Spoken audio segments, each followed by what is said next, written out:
दिया होगा तो फोकस भी दो तरफ बनेंगे। तो इसके बाद आप ये देखिएगा कि सिक्स्थ है एपर्चर। एपर्चर इसका बिल्कुल ऐसा ही है जैसे कि लेंस का एपर्चर होता है। तो it is the diameter of the circular boundary of the lens. तो सर्कुलर बाउंड्री का जो डायामीटर होता है उसको हम एपर्चर बोल देते हैं। अच्छा, इसके बाद देखिए new Cartesian sign convention for spherical lenses.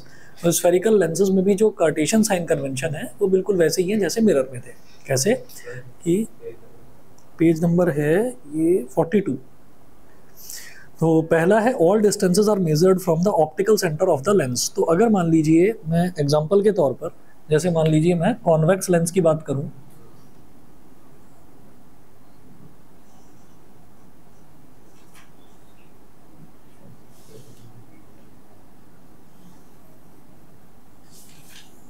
अगर हम इस तरीके से कॉन्वेक्स लेंस की बात कर रहे हैं तो कॉन्वेक्स लेंस में आप ये देखिए ये वाला जो बीच वाला जो पोर्शन है this is called optical centre. इसको हम ऑप्टिकल सेंटर बोल देते हैं।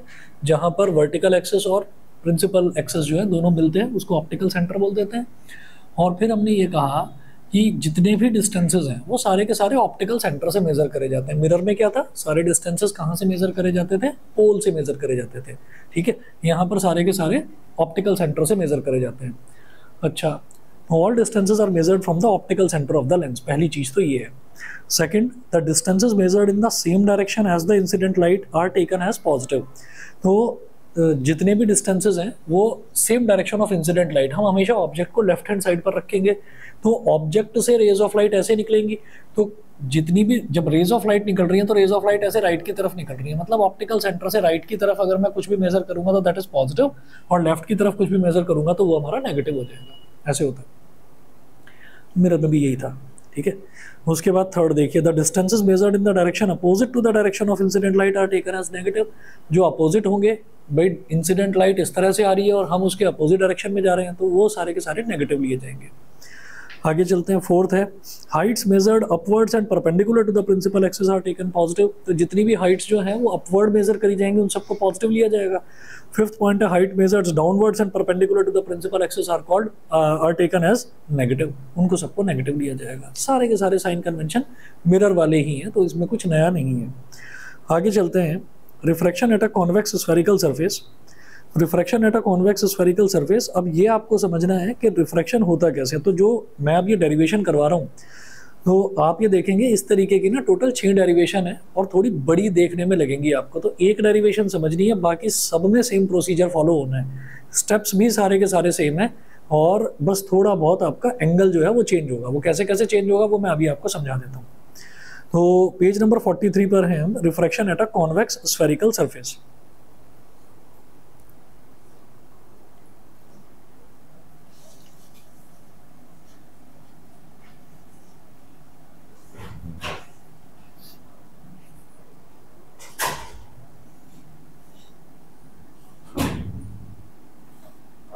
नमस्ते।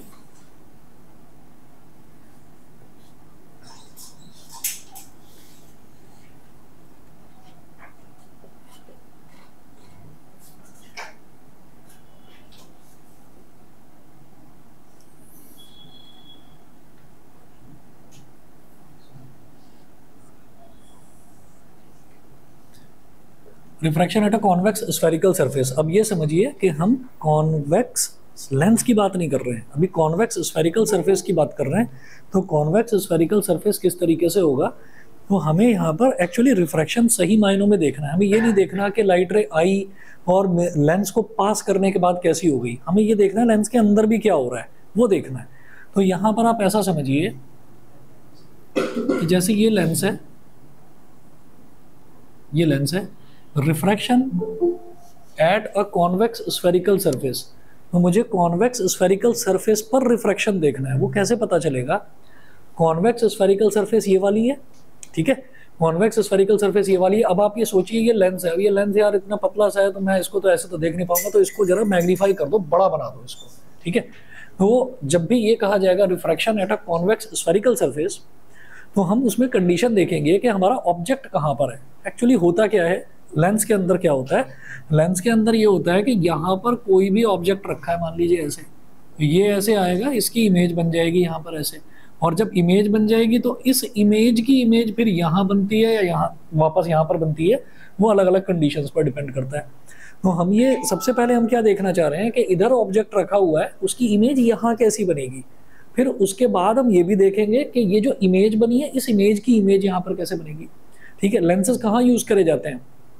लेंसेज यूज करे जाते हैं चश्मों में। चश्मा जैसे आप लोग चश्मा पहनते हैं तो इसमें यूज करा जाता है। चश्मे में होता क्या है, ये दो तरीके की प्रॉब्लम, मायोपिया और हाइपरमेट्रोपिया। तो आप ऑब्जेक्ट को नहीं देखते, आप ऑब्जेक्ट को नहीं देखते हो, आप ऑब्जेक्ट की इमेज को देखते हो। ठीक है, तो क्या होता है कि वो जो ऑब्जेक्ट है उस ऑब्जेक्ट की इमेज, जैसे मान लीजिए मायोपिया की बात करें तो मैं 10th की छोटी सी चीज आपको बता रहा हूँ। तो उसमें क्या था कि मायोपिया को शॉर्ट साइटेडनेस बोलते हैं। शॉर्ट साइटेडनेस मतलब ये है कि पास का तो दिखाई दे रहा है लेकिन दूर का दिखाई नहीं दे रहा है। ठीक है, अब दूर का क्यों नहीं दिखाई दे रहा है? नॉर्मल आई साइट क्या होती है कि दूर का आपको इनफाइनाइट तक का दिखाई नहीं दे रहा, मतलब ऐसा नहीं कि अंधे ही हो गए, बिल्कुल नहीं दिख रहा है, मतलब थोड़ा धुंधला दिखाई दे रहा है। तो हमने ये कहा कि शॉर्ट साइटेडनेस का मतलब है पास का दिख रहा है, तो दूर का आपका जो फार पॉइंट है वो बिगड़ा हुआ है। वो बिगड़ा हुआ मतलब कैसे है कि इनफाइनाइट डिस्टेंस तक का दिखना चाहिए, लेकिन आपकी आंख में कुछ प्रॉब्लम हो गई है, आपको बस 10 मीटर तक दिखाई दे रहा है या 20 मीटर तक दिखाई दे रहा है, उसके आगे की चीज़ दिख तो रही है। ठीक है, सामने से कोई चलता हुआ आ रहा है तो लग तो रहा है कि हाँ कोई चलता हुआ आ रहा है ना, कपड़ों का रंग भी समझ में आ रहा है, लेकिन ये नहीं समझ में आ रहा है कि ये है कौन। ठीक, तो ऐसा होता है। तो उसमें क्या किया जाता है कि उस ऑब्जेक्ट की इमेज आपको कहाँ तक का दिख रहा है, 20 मीटर तक का, उस ऑब्जेक्ट की इमेज जो लेंस है वो कहाँ बना देता है, वो 20 मीटर पर बना देता है, क्योंकि आपको 20 मीटर तक का दिखाई दे रहा है। ठीक है, अब जरूरी नहीं है एग्जैक्टली 20 मीटर पर बनाए, 19 पर भी बना सकता है, 18 पर भी बना सकता है, और डिपेंड करता है कैसा लेंस यूज करा गया है। ठीक है, तो उसको आपका जो फार पॉइंट है वहां पर वो इमेज बन जाती है, उस ऑब्जेक्ट की इमेज वहां बन जाती है, और उस इमेज की इमेज फिर आपको दिखाई देती है। ठीक है ना, तो बहुत सारी इमेजेस बनती हैं, और वो जो दिखाई देती है उसकी भी इमेज बनती है। कहाँ पर बनती है? रेटिना पर बनती है। रेटिना पर बनती है इमेज उल्टी, उसको माइंड सीधा इंटरप्रेट करता है। ठीक, खैर चलिए, फिलहाल मैं इस चीज़ पर आता हूँ कि refraction at a convex spherical surface. तो अगर मैं ये वाला स्फेरिकल सरफेस लूंगा तो इसका मतलब हमारा ऑब्जेक्ट कहाँ लाई करेगा? रेयरर मीडियम में, और हमारी इमेज कहाँ पर बनेगी? डेंसर मीडियम में। और जब मैं इस वाले सरफेस की बात करूंगा तो हमारा ऑब्जेक्ट लाई करेगा डेंसर मीडियम में और इमेज कहाँ बनेगी? रेयरर मीडियम में। ठीक है, चलिए जी, तो अब आप इसमें ये देखिएगा कि यहाँ पर मैं बात कर रहा हूँ, the object lies in rarer medium and the image formed is real, and the image formed is real. Image जो बन रही है वो रियल बन रही है। ठीक, तो उसकी बात करते हैं। Suppose a point object O is placed on the principal axis in the rarer medium, starting from the point object O, a ray ON is incident at an angle I. After refraction, it bends towards the normal CN at an angle of refraction small r. Another ray OP is incident normally on the convex surface and passes undeviated.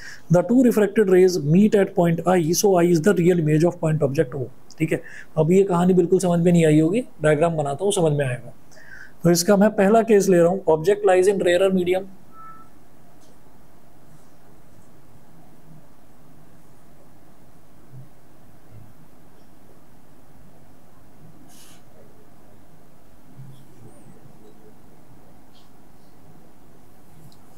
Object lies in rarer medium and image formed is real, and image formed is real.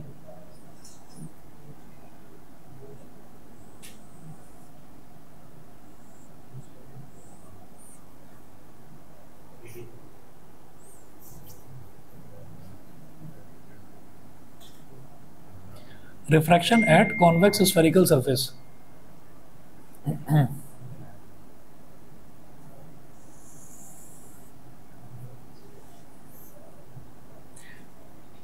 तो इधर आप लिखेंगे ऐसे rarer, यहां लिख देंगे μ1, मतलब rarer medium का रिफ्रैक्टिव इंडेक्स μ1 है, और यहां पर आप लिख देंगे डेंसर, और डेंसर का रिफ्रैक्टिव इंडेक्स जो है दैट इज μ2। ठीक है, और समझ जाइए कहानी क्या है। कहानी ये है कि इसके अंदर वाला जो एरिया है इसको मैंने बहुत मैग्नीफाई कर दिया, मतलब ये सारा जो इधर का एरिया है ये सब लेंस के अंदर वाला एरिया है। ठीक है, हम ये देख रहे हैं कि यहाँ पर हमारा ऑब्जेक्ट रखा हुआ है डेंसर मीडियम में। अब डेंसर मीडियम जो है वो एयर हो सकता है या हो सकता है वाटर हो, कि भाई लेंस है, लेंस को आपने वाटर में डिप कर रखा है, ठीक है। तो इस चीज को भी ना, इस पर्सपेक्टिव को भी दिमाग में रखकर चलना। क्वेश्चंस आते हैं इसके कि लेंस को कैरोसिन में डुबो रखा है, या लेंस को पेट्रोल में डुबो रखा है, या पानी में डुबो रखा है, तो वो पूछा जाता है, ठीक है। एयर वाला जनरली नहीं आता, क्योंकि आपका काम आसान हो जाएगा, फिर म्यू1 तो 1 ही हो जाएगा ना, एयर का रिफ्रैक्टिव इंडेक्स तो 1 ही हो जाएगा ना, इसलिए। चलिए जी, तो अब यहाँ पर हम देखेंगे कि हमारा जो ऑब्जेक्ट है, ये इस पॉइंट को मैं बोलूँगा ए और इसको मैं बोलूँगा बी। मतलब जो ऊपर वाला कोना है उसको ए बोलेंगे, नीचे वाले को बी बोलेंगे। जो बताता जा रहा हूँ उसको इसी डेरिवेशन में, पहली डेरिवेशन में ना रटते चलो।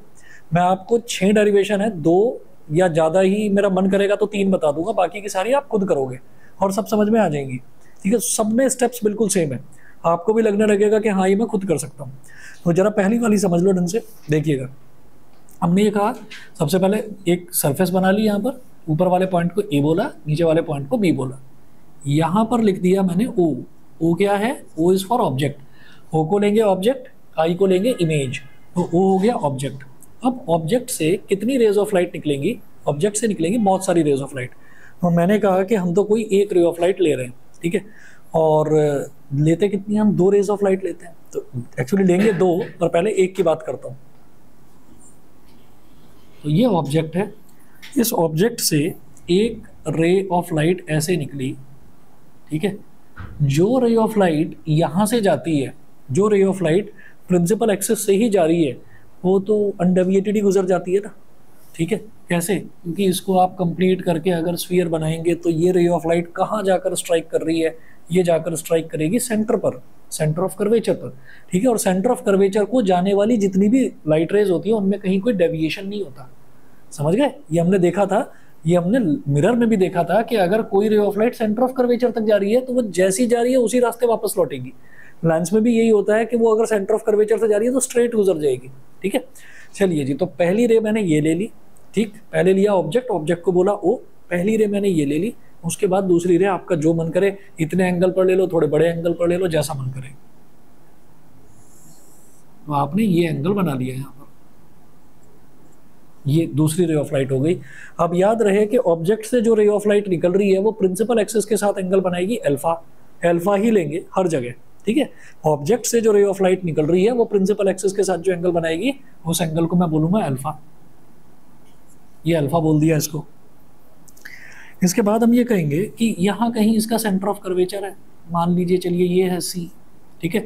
तो सेंटर ऑफ कर्वेचर को जाने वाली लाइन ही जो है वो नॉर्मल कहलाती है, तो इसीलिए ये भी नॉर्मल है। तो नॉर्मल तो कहीं डेविएट होती नहीं, तो ये ऐसे एक डॉटेड लाइन बना लो सेंटर ऑफ कर्वेचर तक, ये हो गया। इसके बाद हम ये कहेंगे कि ये नॉर्मल हो गई। सेंटर ऑफ कर्वेचर तक जाने वाली लाइन क्या कहलाती है? नॉर्मल कहलाती है। तो ये नॉर्मल हो गई हमारी लाइन। अच्छा, इसके बाद मैं ये कहूँगा कि जब ये नॉर्मल है तो ये ray of light incident ray है, तो ये नॉर्मल के साथ जो एंगल बनाएगी that angle is called angle of incidence. ये क्या हो जाएगा? आई हो जाएगा। उसके बाद हम ये कहेंगे कि ये वाला जो हमारा, ये वाली जो रे ऑफ लाइट है ये ऐसे तो जाती सीधी, ऐसे तो जाती सीधी, लेकिन चेंज ऑफ मीडियम हो गया। तो जब चेंज ऑफ मीडियम हुआ तो लाइट रे थोड़ा कहाँ झुकेगी? नॉर्मल की तरफ झुकेगी। नॉर्मल कहाँ है? ये तो नॉर्मल की तरफ झुक जाएगी, ऐसे झुक गई, और ये कहलाएगी रिफ्रैक्टेड रे। तो जहां पर ये मिल रही है यहां बनेगी इमेज आई। ये समझ में आ गया, ठीक है। रिफ्रैक्टेड रे नॉर्मल के साथ जो एंगल बनाएगी that is called angle of refraction R, ठीक है।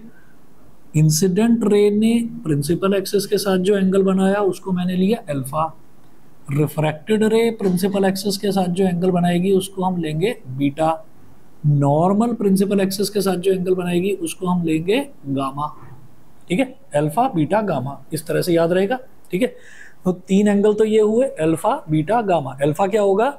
जो इंसिडेंट रे प्रिंसिपल एक्सिस के साथ एंगल बनाएगी वो अल्फा, जो रिफ्रैक्टेड रे प्रिंसिपल एक्सिस के साथ एंगल बनाएगी वो बीटा, और जो नॉर्मल बनाएगी प्रिंसिपल एक्सिस के साथ दैट इज गामा, ठीक है। मतलब ऑब्जेक्ट पर बनने वाला एंगल अल्फा, इमेज पर बनने वाला एंगल बीटा और सेंटर ऑफ कर्वेचर पर बनने वाला एंगल गामा।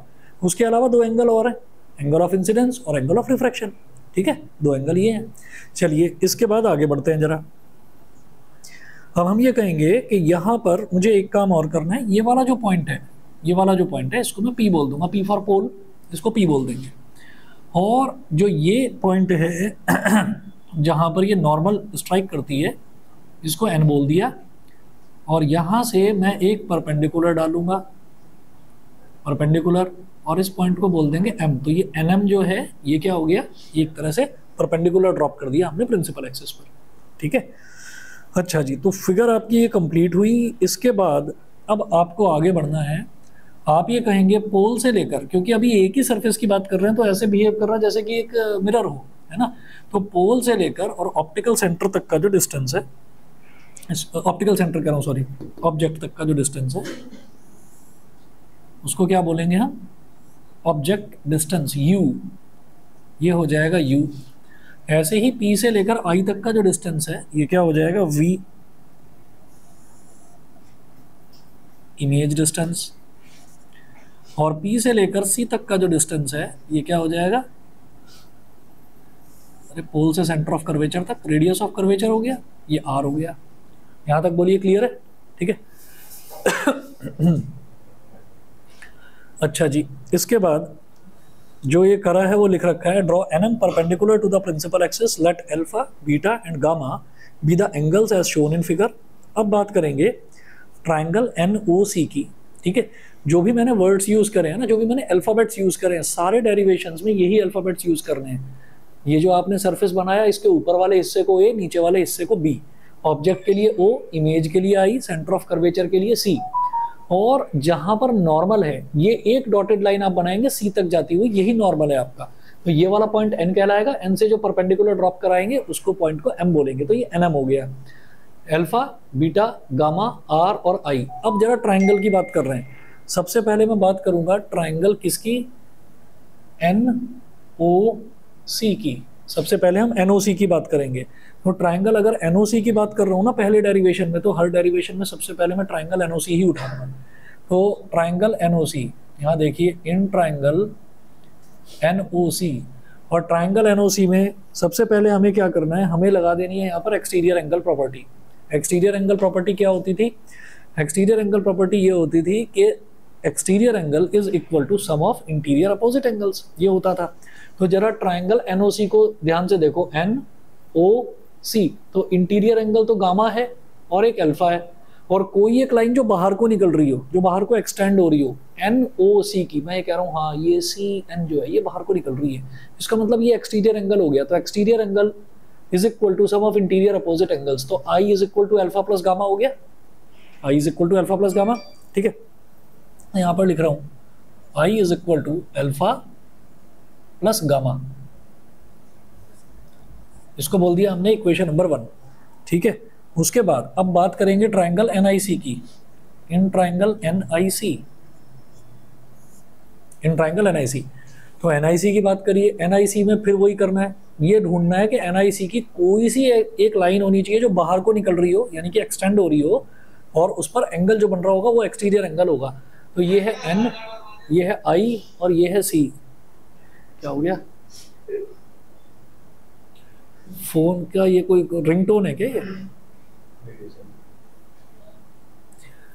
NIC, तो NIC में क्या होगा कि इंटीरियर एंगल कौन से हो गए, R हो गया और बीटा हो गया, और जो एक्सटीरियर एंगल है ये क्या है, गामा। तो exterior angle is equal to interior opposite angles का सम। तो gamma is equal to R plus beta, gamma is equal to R plus beta. मेरे को साफ साफ बता दो, एक्सटीरियर एंगल प्रॉपर्टी सबको याद है? याद है, ठीक है।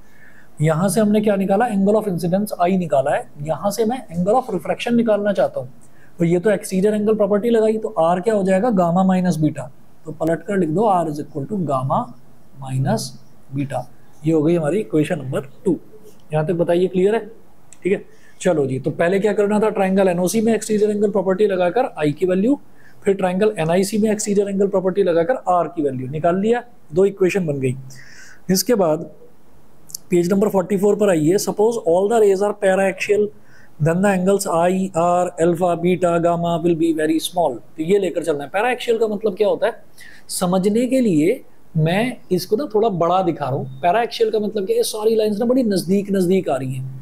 मतलब ये जो एंगल अल्फा है, ये एंगल अल्फा बहुत बड़ा एंगल नहीं है, छोटा सा एंगल है। जब ऐसे ही एंगल बीटा भी छोटा है, एंगल गामा भी छोटा है, तो उन रेज को बोलते हैं पैरा एक्सियल। पैरा एक्सियल मतलब एक्सिस के काफी नजदीक से जा रही हैं सारी रेज, ठीक है। तो सपोज हमको ये सपोज करना है कि सारी रेज जो है वो पैरा एक्सियल है। अच्छा, तो if all the rays are paraxial then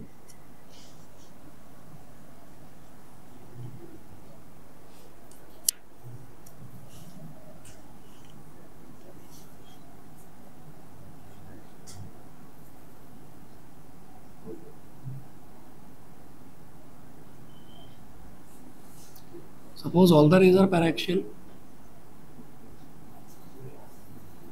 then alpha, beta, gamma, I and R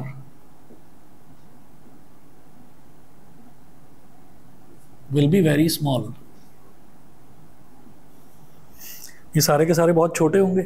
तो अल्फा, अच्छा जब एंगल छोटा होता है ना, कोई भी एंगल अगर छोटा है तो हम ये कहते हैं कि तो मान लीजिए कोई एंगल है थीटा, अगर थीटा बहुत स्मॉल है तो हम कहेंगे sine theta is equivalent to theta.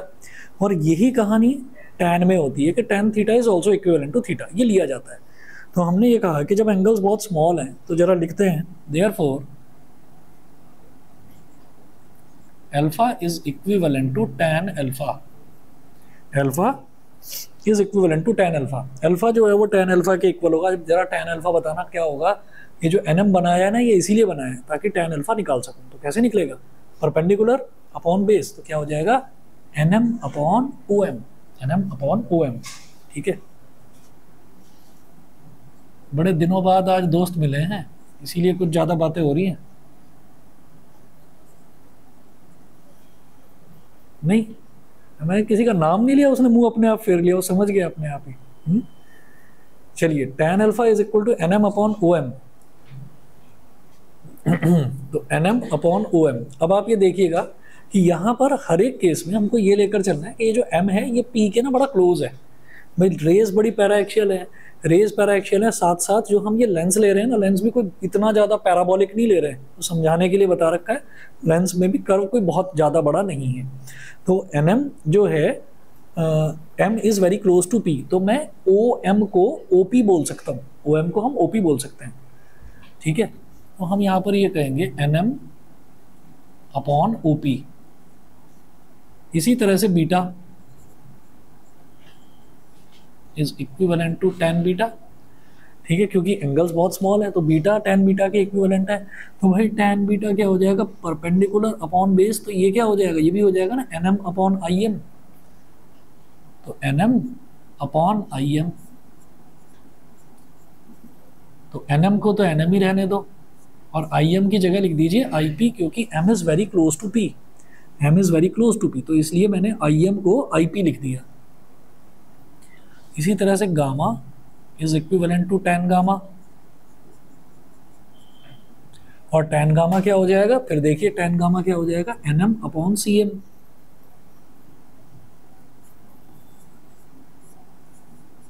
m is very close to p, तो इसलिए क्या हो गया nm अपॉन cp, nm अपॉन cp। और तीनों में ही रीजन ये आ जाएगा since m is very close to p, m is very close to p, ठीक है। तो इसलिए हम जहां जहां पर m है, m की जगह हम p लिख सकते हैं। अच्छा, ये करने के बाद इन तीनों इक्वेशंस को आप नंबर दे दीजिए, इक्वेशन नंबर 3, 4 और 5। ये हो गया पहला काम। क्या करा हमने, पहला काम हमने I निकाला और R निकाला एक्सटीरियर एंगल प्रॉपर्टी लगाकर। दूसरा काम हमने क्या करा, अल्फा बीटा और गामा निकाला, tan alpha tan beta tan gamma करके, ठीक है। क्योंकि और हर एक में हमको ये लिखना है कि since all the rays are paraxial therefore the angles will be very very small. अब आगे चलते हैं। इसके बाद आपको क्या करना है, अगला स्टेप, पहले I निकाल लिया, फिर R निकाल लिया, फिर अल्फा बीटा गामा निकाल लिया, फिर अगला स्टेप आप क्या करेंगे, स्नेल्स लॉ लगाएंगे रिफ्लेक्शन का, है ना, sine I upon sine R वो वाला, ठीक। तो ये क्या करेंगे, अब जरा ये चेक करो कि आप जा कहाँ से कहाँ रहे हैं।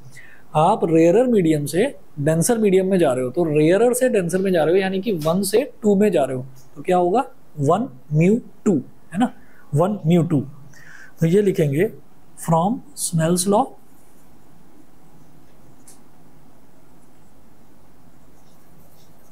From Snell's law 1 mu 2 is equal to sine i upon sine r. 1 mu 2 is equal to sine i upon sine r. अब ये जो 1 म्यू 2 होता है ना, इसको क्या लिखा जा सकता है, इसको म्यू 2 अपॉन म्यू 1 लिख सकते हैं। ये कहलाता है refractive index of medium 2 with respect to medium 1, तो इसको म्यू 2 अपॉन म्यू 1 लिखा जा सकता है। स्पीड के टर्म्स में तो v1 अपॉन v2 लिखेंगे, है ना, लेकिन रिफ्रैक्टिव इंडेक्स के टर्म्स में आप इसको ऐसे लिखेंगे mu 2 upon mu 1 is equal to sine i upon sine r, sine i upon sine r. फिर क्या करेंगे, क्रॉस मल्टीप्लीकेशन, तो mu 1 into sine i is equal to mu 2 into sine r. अब क्योंकि सारी की सारी रेज पैराएक्सियल है, एंगल्स बहुत छोटे हैं, तो जब हमने tan alpha, tan beta, tan gamma को गामा के बराबर ले लिया, इसी तरह से जो हमारा साइन आई है वो आई के बराबर हो जाएगा और साइन आर जो है वो आर के बराबर हो जाएगा। तो हम ये कहेंगे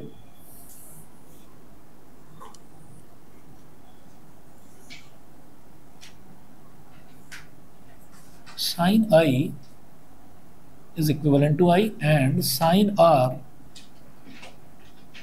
is equivalent to R। तो ये हमारे पास ऐसे हो गया mu 1 I is equal to mu 2 R, mu 1 I is equal to हो गया mu 2 R, mu 1 I is equal to mu 2 R। I और R को मैं सबसे पहले ही निकाल चुका हूं, तो I की वैल्यू क्या है, अल्फा प्लस गामा, तो mu 1 into alpha plus gamma is equal to mu 2 into r क्या है, gamma minus beta, gamma minus beta. अब क्या करेंगे, ये जो अल्फा बीटा गामा की जो वैल्यूज निकाली अब वो यहां पर डाल देंगे, ठीक है, तो वो देखिएगा म्यू 1 ब्रैकेट में, हाँ जी, अल्फा की वैल्यू क्या है, NM upon OP, NM upon OP, और प्लस गामा क्या है, गामा है NM upon CP, NM upon CP is equal to mu 2 multiplied by gamma minus beta, तो गामा क्या है NM upon CP minus beta, beta क्या है NM upon IP. अभी सभी का न्यूमरेटर देखिए, सभी के न्यूमरेटर में एनएम है, तो एनएम को तो कॉमन ले लो, इधर मैंने एनएम ले लिया कॉमन, तो ब्रैकेट में क्या बचेगा, 1 upon OP plus 1 upon CP is equal to mu 2 है, फिर एनएम ले लिया कॉमन, तो 1 upon CP minus 1 upon IP, NM से एनएम कैंसिल आउट हो गया। उसके बाद क्या करेंगे, यहाँ पर एक चीज़ मेरे को ये दिखाई दे रही है, सीपी वाला जो टर्म है, ये सीपी वाला टर्म एक तरफ ले जाएंगे, तो सीपी वाले टर्म को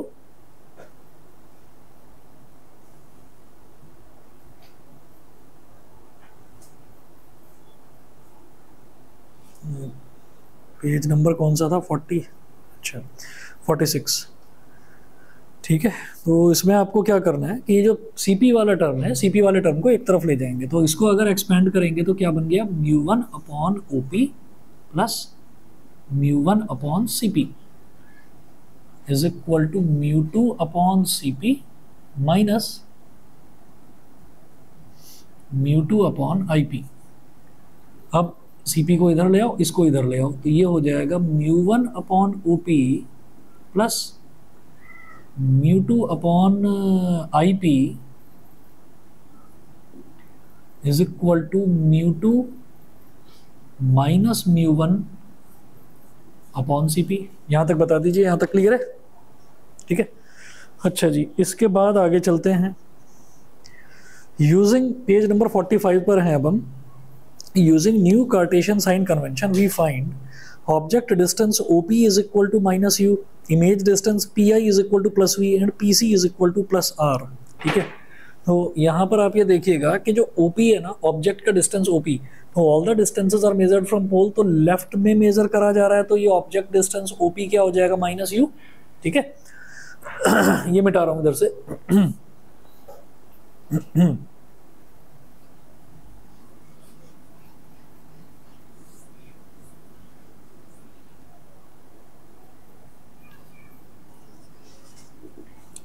ओपी हो गया माइनस यू, आई पी, तो पी से लेकर आई तक मेजर करेंगे, तो कहाँ मेजर कर रहे हैं, राइट में मेजर कर रहे हैं, तो I P is equal two plus का वी,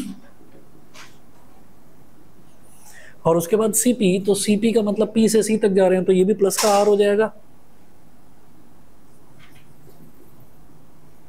सीपी हो जाएगा प्लस का आर। अब ये सारी वैल्यूज आपको रख देनी है इसमें।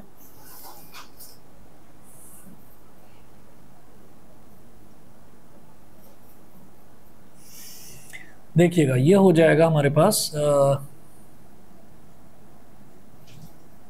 म्यू वन अपॉन ओपी की जगह क्या रखेंगे, minus u, plus mu two upon I P की जगह v is equal to mu two minus mu one upon R. अब इसमें पॉजिटिव वाला टर्म पहले लिख लो, इसको ऐसे लिख लेंगे, म्यू टू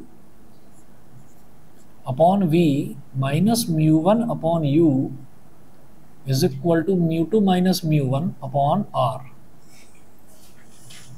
ठीक है जी, तो mu two upon we minus mu one upon you is equal to mu two minus mu one upon are.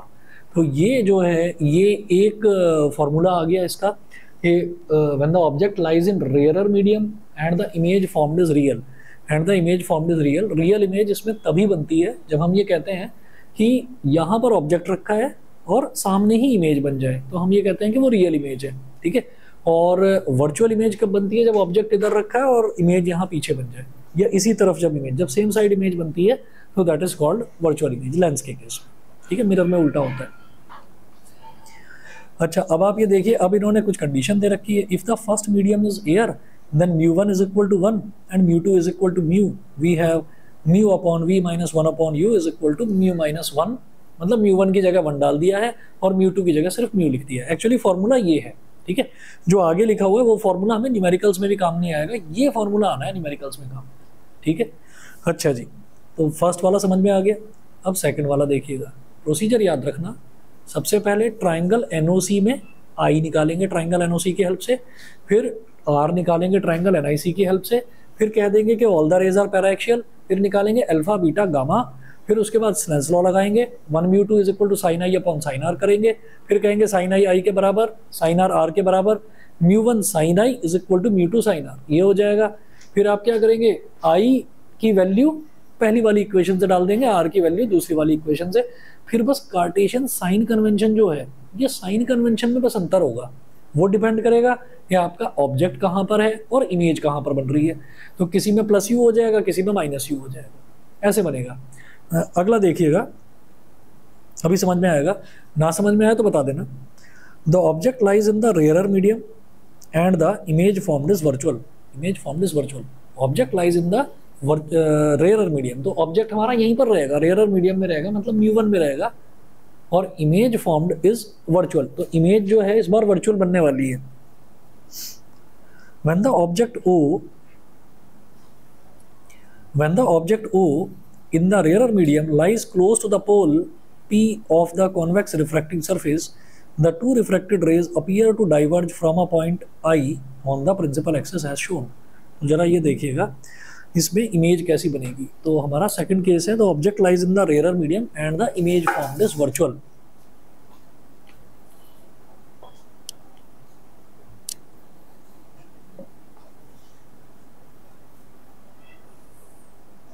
पानी कहाँ से आया?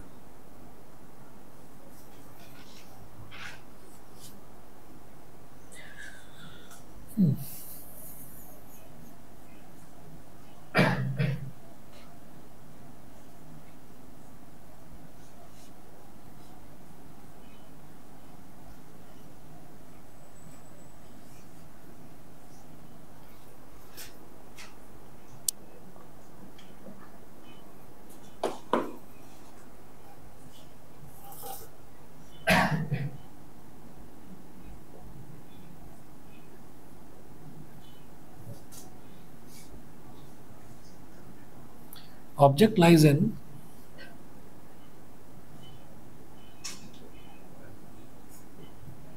rarer medium and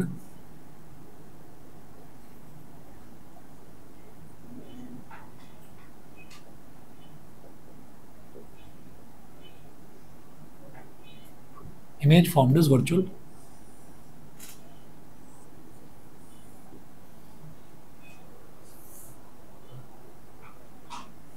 मिटा दूं ना ये सारा?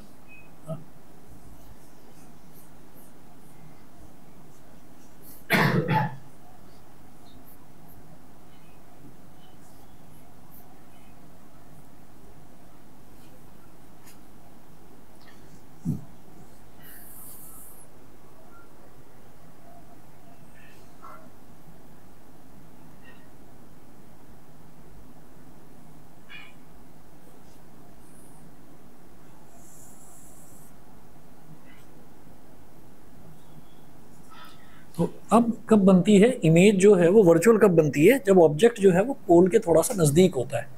तो यहाँ पर इस बार हमने ऑब्जेक्ट को रख दिया, ओ को इधर रख दिया, ठीक है। इसके बाद आप ये देखिएगा कि एक रे ऑफ लाइट को तो मैं ऐसे ही गुजार देता हूँ, तो ये तो ऐसे ही सीधी चली जाएगी, ठीक है। तो सीधी चली जाएगी तो ये ऐसे तो सीधी चली जाएगी। दूसरी रे ऑफ लाइट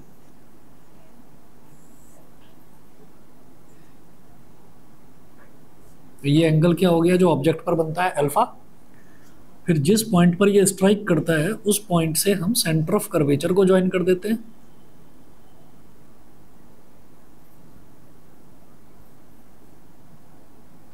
सी पर क्या एंगल बनता है? गामा। गामा यही नॉर्मल है, तो इस वाले पॉइंट को हम क्या बोलते हैं? एन बोलते हैं। यहां से परपेंडिकुलर भी ड्रॉप करते हैं, तो परपेंडिकुलर ड्रॉप कर दिया, ये हो गया एम। अंतर क्या आ रहा है अभी तक? अभी तक क्या अंतर आ रहा है? अभी तक ये अंतर आ रहा है कि मेरे को इमेज जो है वो वर्चुअल बनानी है, तो मैं ऑब्जेक्ट को इस बार जो डायग्राम बनाऊंगा ऑब्जेक्ट को थोड़ा सा नजदीक रखूंगा। इसके बाद अब क्या होता है कि object lies in rare medium, ठीक है, ये सरफेस है। अब जब डेंसर मीडियम की बात करेंगे तो ये रेयरर से जब डेंसर में जा रहा है तो ऐसे तो ये इस तरह से मुड़ता, मतलब ऐसे तो सीधा जाता, लेकिन ये थोड़ा सा मुड़ेगा, ठीक है। अच्छा जी,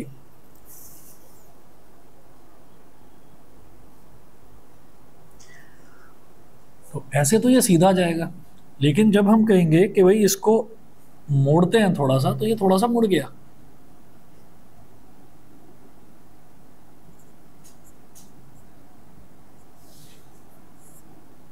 ये थोड़ा सा मुड़ गया, ये थोड़ा सा मुड़ने से भी कोई फर्क नहीं पड़ा, ठीक है। अब डेविएशन थोड़ा सा क्यों हो रहा है? डेविएशन थोड़ा सा इस वजह से हो रहा है क्योंकि ऑब्जेक्ट बहुत ज्यादा नजदीक आ चुका है, इस वजह से डेविएशन थोड़ा सा हो रहा है, लेकिन होगा नॉर्मल की तरफ ही, नॉर्मल की तरफ हो गया।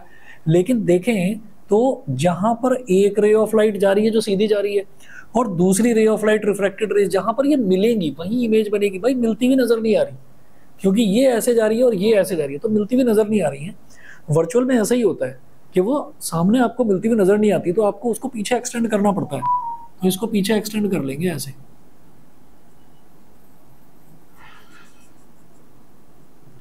तो यहां पर ये मिलेगी, तो ये आई यहां पर बन गया। आई जो है यानी कि इमेज जो है वो प्रिंसिपल एक्सिस के साथ एंगल क्या बनाता है? बीटा।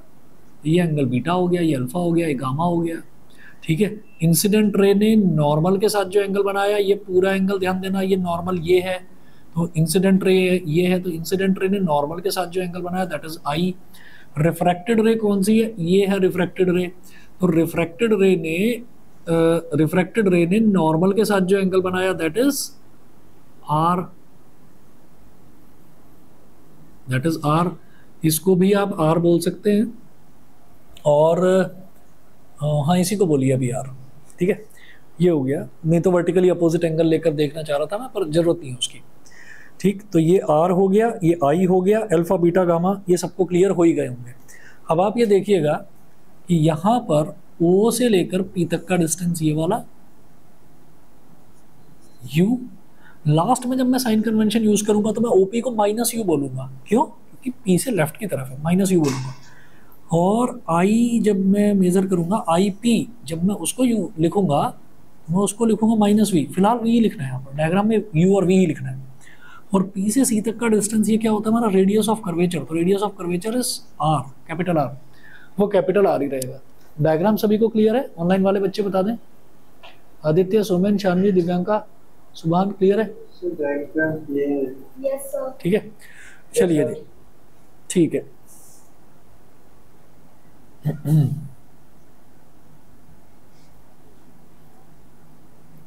अच्छा, अब ये करने के बाद में हमारा पहला काम क्या होता था, ट्राइंगल एनओसी को उठाएंगे, यहाँ लिखेंगे इन ट्राइंगल एनओसी,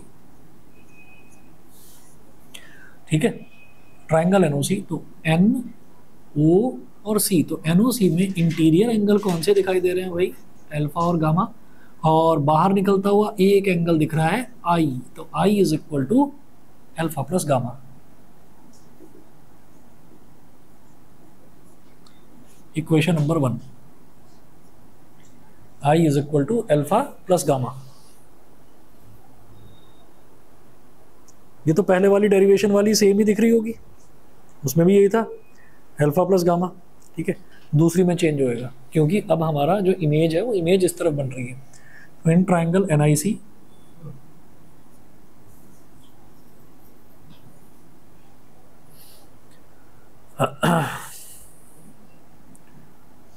चलिए ट्राइंगल एनआईसी, तो एनआईसी में ये वाला तो हो गया गामा, ये वाला हो गया बीटा, और बाहर कौन सी लाइन निकल रही है, ये लाइन बाहर निकल रही है। तो R is equal to gamma plus beta.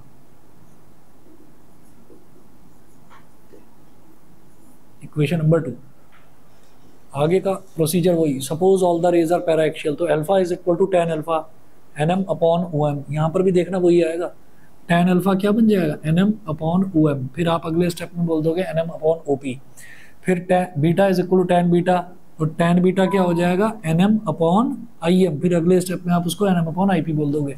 तो ये जो इक्वेशन नंबर 3, 4, 5 ये बिल्कुल सेम ही होने वाली है, ये सारा प्रोसीजर बिल्कुल सेम। लेकिन मैं स्नेल्स लॉ में आता हूँ, तो स्नेल्स लॉ में मामूली सा चेंज, ये सेम, क्योंकि हम कहाँ से जा रहे हैं, हम रेयर मीडियम से डेंसर मीडियम में जा रहे हैं, ये भी सेम, ये भी सेम, ये भी सेम, यहाँ तक सब कुछ सेम रहेगा। फिर आप कहेंगे रेज पैराक्सियल है तो एंगल आई भी स्मॉल है, तो साइन आई को बोलेंगे आई, ये क्या हो जाएगा म्यू1 आई इज इक्वल टू म्यू2 आर, सही है। अब आई की वैल्यू डाल दीजिए, alpha plus gamma,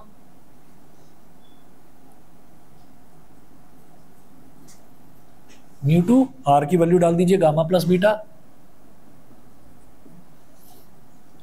म्यू1 is equal to alpha की value nm upon OP plus gamma की value nm upon CP,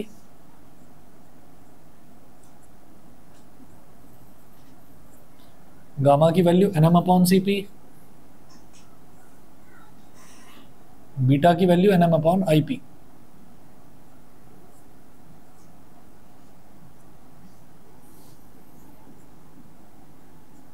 nm 1 upon OP plus 1 upon CP is equal to, फिर यहां पर भी nm कॉमन ले लिया,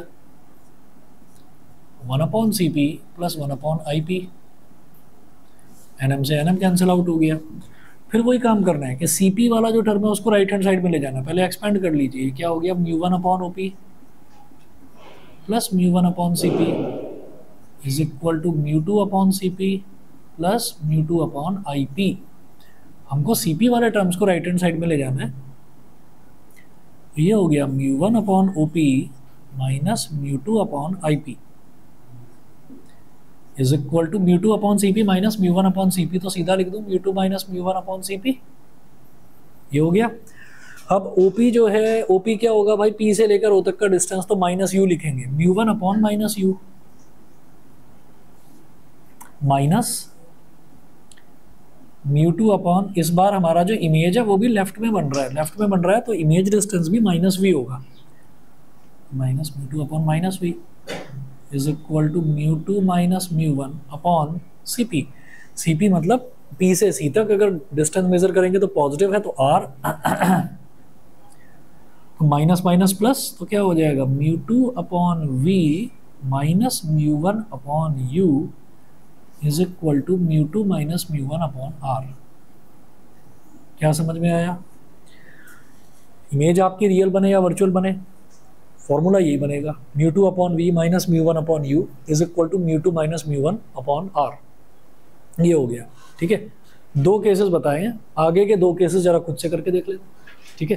पहले से ही बता देता हूँ कि अंतर क्या होगा। यहाँ पर हमने क्या करा है, ऑब्जेक्ट लाइज इन रेयरर मीडियम, दोनों में ऑब्जेक्ट रेयरर मीडियम में है। रेयरर मीडियम में तो एक बार रियल इमेज ली, एक बार वर्चुअल इमेज ली। अगला जो आप दो केसेस देखेंगे उसमें क्या होगा कि ऑब्जेक्ट डेंसर मीडियम में और इमेज रियल और इमेज वर्चुअल। जब ऑब्जेक्ट डेंसर मीडियम में है तो कॉन्वेक्स सरफेस ये नहीं बनेगी, ये नहीं बनेगी। कॉन्वेक्स सरफेस क्या बनेगी, ये बनेगी। ये कहोगे अरे नहीं ये तो कॉनकेव है, ना ना ना ना, ये कॉन्वेक्स ही है। कैसे है ये कॉन्वेक्स? क्योंकि अब आपने ऑब्जेक्ट को डेंसर मीडियम में रखा। मैंने बताया ना कि लेंस के अंदर की कहानी देख रहे हैं, तो जब कॉन्वेक्स लेंस में देखेंगे तो इधर वाली सरफेस तो कॉन्वेक्स जैसी दिखाई देगी, लेकिन जब डेंसर से रेयरर में जाएंगे तो इधर वाली सरफेस दिखेगी कॉनकेव जैसी, है कॉन्वेक्स। समझ गए? आगे के दो डेरिवेशन करके देखना, प्रोसीजर बिल्कुल सेम है। नहीं समझ में आएगा तो मैं पूरा बता दूंगा, ठीक है। चलिए जी, आज फिर इतना ही करते हैं।